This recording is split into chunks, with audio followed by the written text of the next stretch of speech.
What's going on, y'all? This is Nathan Barna, founder of Optimal Evolution and Life Magic, where we help strong men create their dreams and live a life of purpose and meaning and making an impact on the world. So, welcome to Module 4, where we are going to break down the stress buckets of your life, and more specifically, how to quit filling up those stress buckets and how to quit overflowing those stress buckets, and ultimately the 4 steps to being able to effectively minimize all the different stress in your life. Because one of the key points of this is that stress accumulates in your body, in your system, and your body doesn't really differentiate between different types of stress. So whether it's coming from your training or whether it's coming from your work, your professional life, or your relationship, your finances, or the environment that you're in, it really doesn't matter. Your body responds to those forms of stress in fundamentally the same ways, and that stress ends up accumulating until whatever the weak link is breaks. So we're going to break down how to identify those stresses and then how to effectively manage those stresses, and ultimately by the end of this you're going to be able to start building a tool bag that you can carry with you everywhere you go, and not a physical tool bag but a more of a mental, emotional, spiritual tool bag that you can carry with you everywhere you go, that is going to help you to be able to mitigate any different kinds of situations or circumstances you find yourself in, that will ultimately help to minimize the stress. Because the more you can minimize the stress, and stress is necessary, you need a certain amount of stress, so don't get it twisted, but the more you can minimize unnecessary stress in your life, then the more resources you will have available for doing and being and having and becoming all that you have the potential to be. And it starts to accelerate, as we'll get into. There's kind of this spiral of evolution. And this is something that really hit home for me when I first started to be an athlete, and more specifically when I decided that I wanted to start a business on top of being a full-time athlete.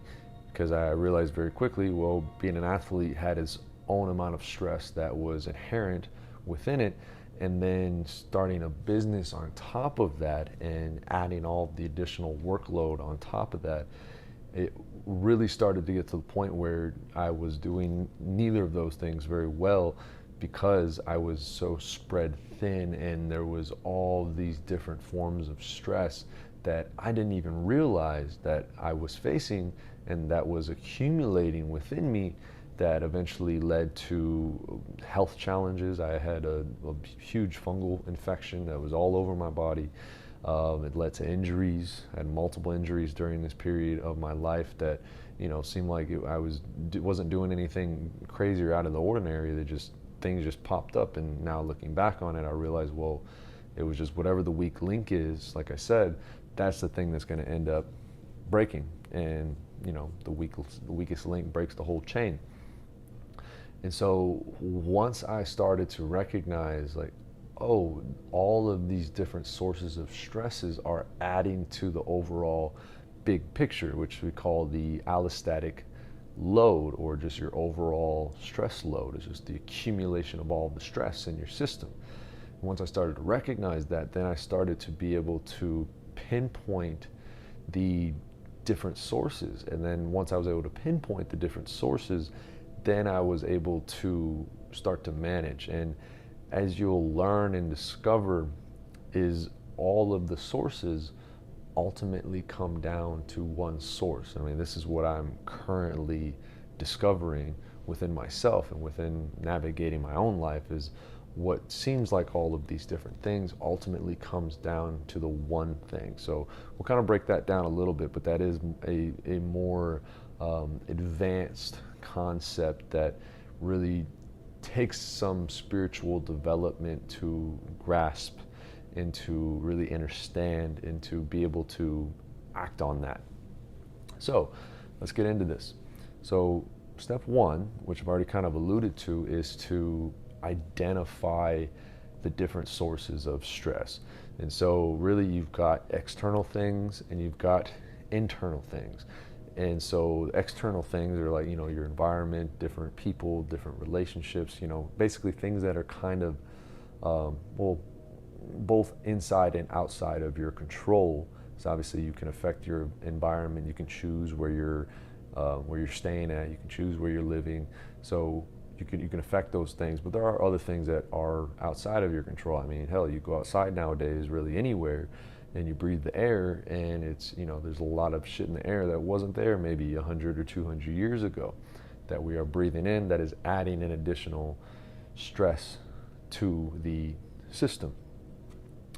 And so the internal stress load is really the way in which you interpret all of the external things.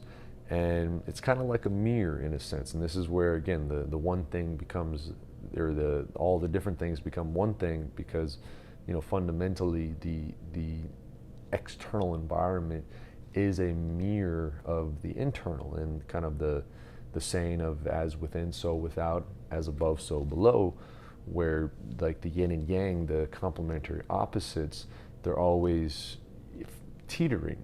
They're always on this pendulum, fluctuating one way or the other. And the same thing is happening in your body, where you have your two branches of your autonomic nervous system. You've got the parasympathetic and you've got the sympathetic. The sympathetic is like the fight or flight. Think about just running away from a lion. Parasympathetic is the rest and digest. And so you're always kind of fluctuating between these two branches of your nervous system. Just as an example, there's obviously a lot of nuances involved in that, but that's basically what's going on. And your body is doing its best to be able to create this functional homeostasis, because you never want to be, paradoxically, you never want to be perfectly imbalanced, because if you're perfectly imbalanced, then everything stops. Nothing happens. Think about your heart beating. It has a contraction and an expansion, contraction and an expansion. If it was just perfectly imbalanced, then your heart would stop. And obviously that's no fun. So the internal, external, and so that's kind of the overarching. And now within that, you can break that down even a little further. So I like to break it down into physical, mental, emotional, and spiritual. Those are all different categories of stress. And Paul Chek, he breaks it down into 6, which are the physical, chemical, which would be like the food that you eat, the things that you're ingesting or putting on your skin. Electromagnetic, so that is like the sun. That is also like all the devices and technology that we're surrounded by. And the psychic, mental, so it's like the mental, your thoughts, the way that you perceive things, the way that you either react or choose to respond to things. And then nutritional, so obviously that is nutritional, the food that you're eating. And then thermal, so this is like even the thermal energy of the planet, or even just heat in general. So he breaks them down into 6, but I like to keep things simple. So I like to think of things as internal, external, physical, mental, emotional, spiritual. So those are your categories. That's step 1, and just being able to identify. And this is where the self-awareness practice comes in, and like where meditation is helpful, because it's kind of twofold. One, it gives you more awareness to be able to see where these different sources of stress are coming from. And by the way, when we talk about stress, and it's kind of helpful to define this, and so just my own definition of stress, just to make things simple, is really anything that revs up the system. So if you think about, again, the fight or flight, like that's a stress on the system that needs a balancing effect of the parasympathetic to balance it out and to rest and recover. So anything that revs up the system, so anything that's going to cause stress to the system. And so once you have this better awareness, this witness, you're able to see these different things, and you're able to kind of pinpoint where these different sources of stresses are coming from. because in order to really have an effect on something, you need to know where it's coming from. You need to know how to identify it so that you can manage it. Because if you don't know what's going on, then you're not going to know how to manage it. So that's step one. Step two is creating a system of values for yourself that really turns into a foundation for yourself. Now, in one of the previous modules we talked about, I believe it's module 3, we talked about the 4 doctors. And so creating core values or non-negotiables around those 4 doctors. So, what are your values around happiness? Creating happiness in your life. What are your values around movement, your exercise, your movement, work in, work out? What are your values around your diet, quality of food that you're eating, when you're choosing to eat, how much you're choosing to eat, what proportions of the foods that you're choosing to eat? Again, if you want a deeper dive, go back to module 3. And then Dr. Quiet. So when are you choosing to go to bed? When are you choosing to engage in a spiritual practice? When are you choosing to take time for reflection and just take time to yourself? So those are kind of like the 4 pillars. So being able to create non-negotiables around that is going to provide a foundation. Because if you're missing any one of those areas, then you're going to have some leaks in the system, and you're going to have additional stress. But when you're effectively managing those areas, you've got a solid foundation to be able to minimize unnecessary stress as well as recover from the stress that you do have. Because again, you need stress. We go and exercise and we go work out and train. That is a stress. We do it on purpose because that stress gives a signal to grow. And you go, having sunlight technically is a stress, but it is a eustress, a good stress, versus a distress, bad stress. It is a good stress that provides a stimulus. But if you work out too much, you can hurt yourself. If you get too much sun, you can, get burned really bad and have negative effects for that. So there's always a balance, and there's always, not too much, not too little, just right. Goldilocks and the 3 bears. So being able to create values around those is step 2. And you can even look at that outside of even those 4 doctors, of just in general, when you look at these different sources of stress, whether it's like, might be your relationships, might be your finances, or obviously your physical output, or your business, the work that you're doing, the engaging in your work and what your workflow is like, creating boundaries and creating values around all of those things. Because again, if you don't have values set in place, it's very easy for things to just start piling up. And again, then additional stress starts to pile up. So when you have things that you have an identified value structure around, then you can effectively manage it better, because you have a system to measure. You're like, okay, am I upholding this value that I have for myself, or am I just letting it be whatever it is, and not, and then complaining that I'm working too much, or that my relationship is stressful, or that my finances aren't where I want them to be. So when you have systems in place, then you have a way to measure and a way to manage all these things. All right, step 3 is to learn your flow. So this, once you've got that foundation and you really are engaging in your day-to-day task, and really this is what's allowed me to be able to take on so much. And a little side note here is, even your ability to handle stress can be improved, rather. Because it's not like, we don't have this set meter of, okay, once I pass this threshold, that I fall overboard and that's it, and that there's no way to improve that meter. You can actually train yourself to be able to handle more stress without throwing yourself out of balance. And it's really not that complicated. It's the same way that you go to train, and you train yourself, if you're deadlifting, you are able to train yourself to go from 400-pound deadlift to a 500-pound deadlift. And therefore, when you go to lift 400 pounds, what may have been your max at one point is now just a warm-up for you. It's not that stressful to you because your body has adapted, your system has adapted to be able to handle more. And even just your overall workload in the gym, you train yourself, you train your capacity, you can, train for 3-4 hours, and that's just a normal day because that's what you've trained yourself to be able to do. And obviously you've got to have all the resources on board, and you've got to be managing all these other things effectively to be able to train that capacity. But that is a capacity that needs to be trained. Okay, so in side note, so back to your flow is really learning your own patterns, because some people do really well waking up early and doing a lot of work then. I'm personally one of those people. I like to wake up early and get a lot of work done early, and then I kind of start to, level off during the day. Some people are the opposite. The only thing I will say with that is when you start early, you're working with the flow of the circadian rhythm of the day cycle, because as the sun is rising, your stress hormones are naturally rising, and so you're in line with your hormonal cycle.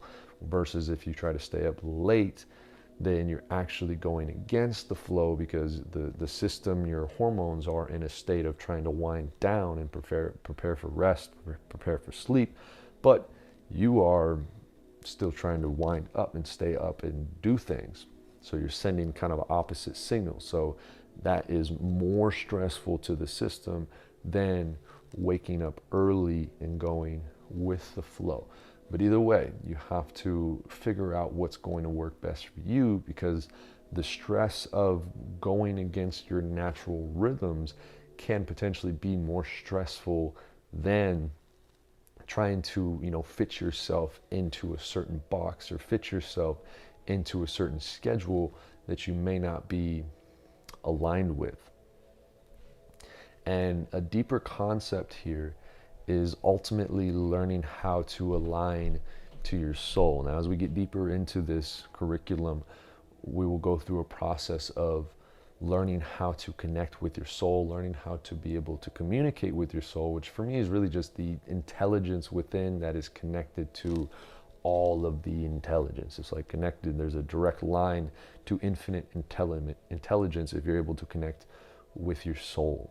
And it's always there. It's not like some magic trick. It's always there. Your intuition, if you ever had this like intuition, this feeling, a lot of times that is kind of your soul nature coming in and expressing through you. So just consciously being able to tap into that. And when you tap into that, you actually become more and more aligned within yourself. And therefore, the more aligned you are within yourself, the more your thoughts, words, and deeds will be aligned with your higher purpose, with your higher self, that is ultimately going to, again, it's going to minimize unnecessary stress. Because if you think about, if you're going on a river, if you're trying to go upstream, it's going to be way harder than going with the flow of it. And so if you're going with the flow of your natural spiritual evolution, which is kind of one of the functions of your soul, is to draw things to you that you need to grow and learn things, whatever you're here to learn and however you're here to serve. So if you're going with that flow, you're going to have a much smoother time than your ego taking over and trying to, control things and trying to make things how you think that they should be, and inherently then trying to swim upstream and making things way harder on yourself than they need to be. So again, a little deeper concept, but that's ultimately, if you can get to that place, then it's kind of like the rules don't exist anymore, because you are in line with that infinite intelligence. You are in line with your purpose. And so therefore, the things that may have been a source of stress, even like staying up late or like eating at weird times or eating things that may not necessarily be fully aligned with your physiology, but if you are aligned with your soul, then that has its own balancing effect, kind of like an instrument. Your whole body becomes this finely tuned instrument. And so even if you don't have the best player of that instrument, you're still going to be able to play, good music. And obviously, if you have both of those, you have the structures in place, you have the values in place, and you're in alignment with your soul, which they kind of go hand in hand. Because if you're aligned with your soul, you're not going to make decisions that are going to be detrimental to you, ideally. If you make a decision that makes your life harder, adds more stress, it's usually because there's a learning opportunity there in which that is a eustress, that is a good stress. All right, so overall, learn your flow, learn your work.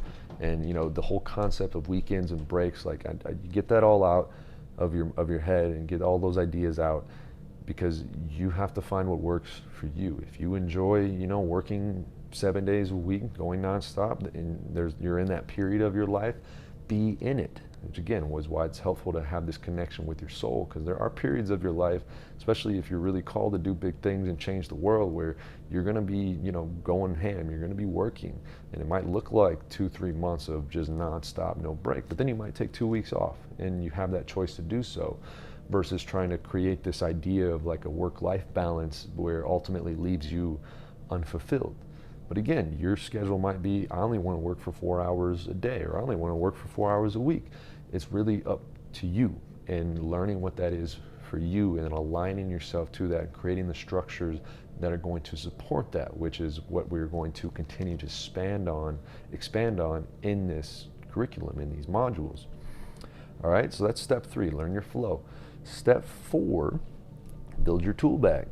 So this is where, once you've got the foundation, once you've established your flow, once you've identified where these different sources of stresses are coming from, you can start to develop this toolkit that you carry around with you everywhere you go, with different tools that you can pull out and use for whatever kind of situation. So as an example, if you find yourself having this repeating thought pattern that is not supportive of where you want to go and who you want to be, then you could simply pull out a tool. That might be an affirmation to reorient your focus, or that might just be choosing to focus on something different. If you start finding yourself focusing on what's going wrong, what's not right, what happened, who did that, who did what, and you start manufacturing stress within yourself just by the way that you're choosing to think about things, then you can choose to change your focus into, okay, what am I grateful for right now? What it is going right in my life? Because as Tony Robbins says, what's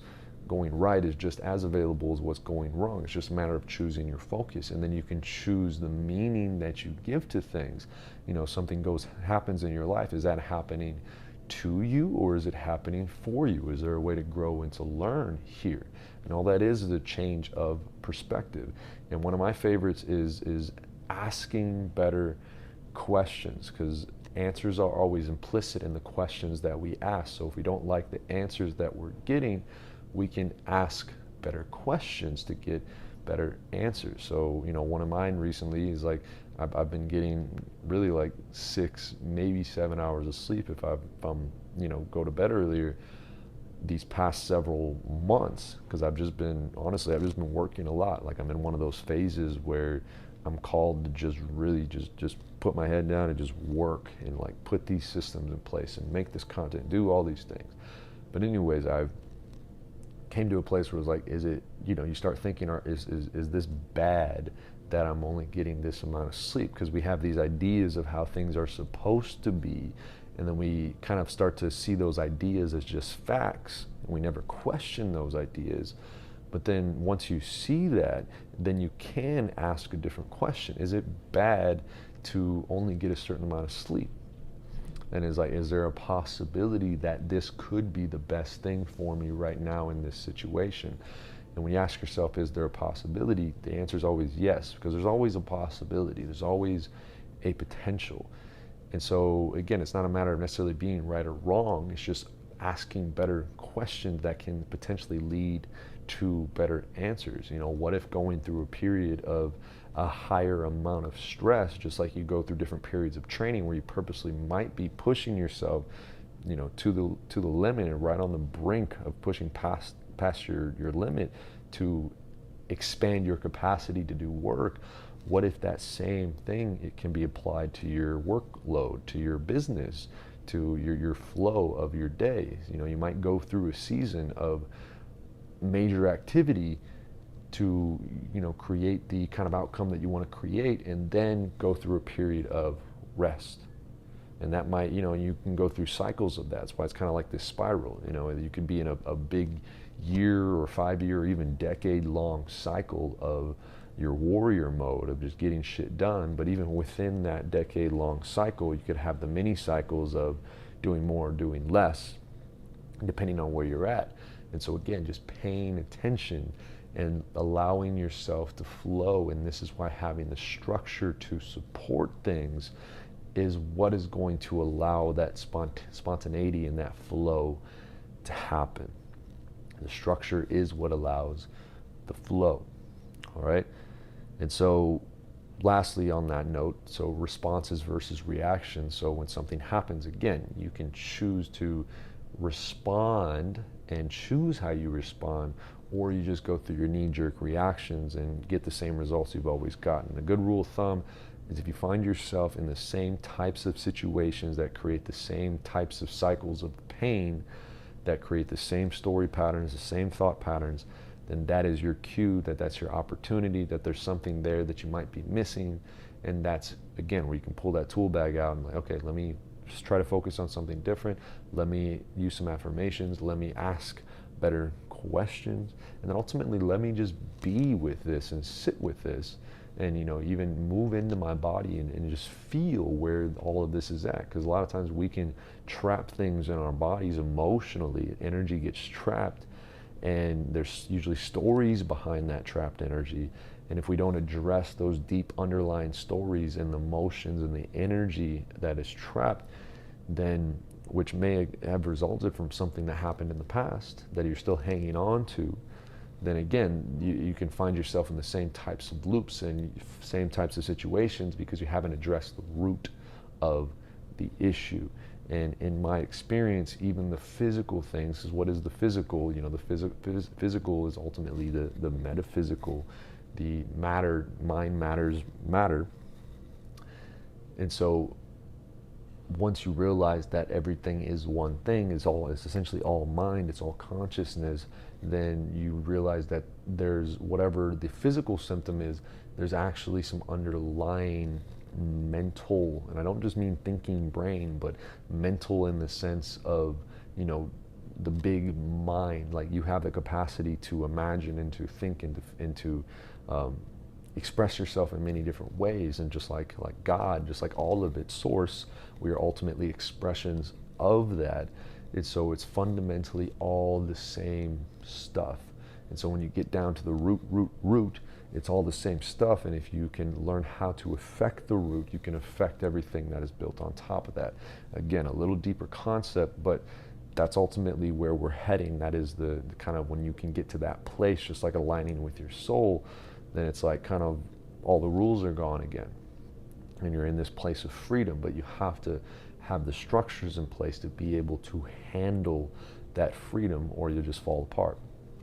All right, so those are my 4 steps. So identify your stressors, create values, learn your flow, and build your tool bag. All the things that are going to help you minimize unnecessary stress. And if you think of stress like buckets, it's going to help you to not overflow all those buckets and create a system so that those buckets are draining at or equal to or less than or more than rather the rate that they're being filled up. And so you're not having these overflowing buckets, which result in whatever the weak link is, whether that's an illness, whether that's an injury, whether that's a mental emotional challenge, whatever that weak link is, to pop up. All right, so thank you for tuning in. If this was helpful for you, I know I make these videos free on YouTube, even though they're part of the curriculum. But the curriculum, if you want to get deeper, this is where we actually implement this stuff and have the accountability and have the one-on-one coaching for your specific situation, access to all of our retreats and a whole lot more.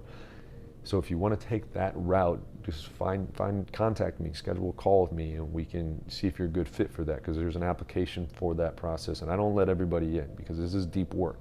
But if you found this helpful, because you can take this information and you can implement it yourself and you can get a lot of value out of it, then please share it. and subscribe to the channel, and stay tuned for more, because we're just getting started here, y'all. All right, that's what I got for you today. Have an amazing day. I love you, and remember, the journey is the way. Peace, y'all.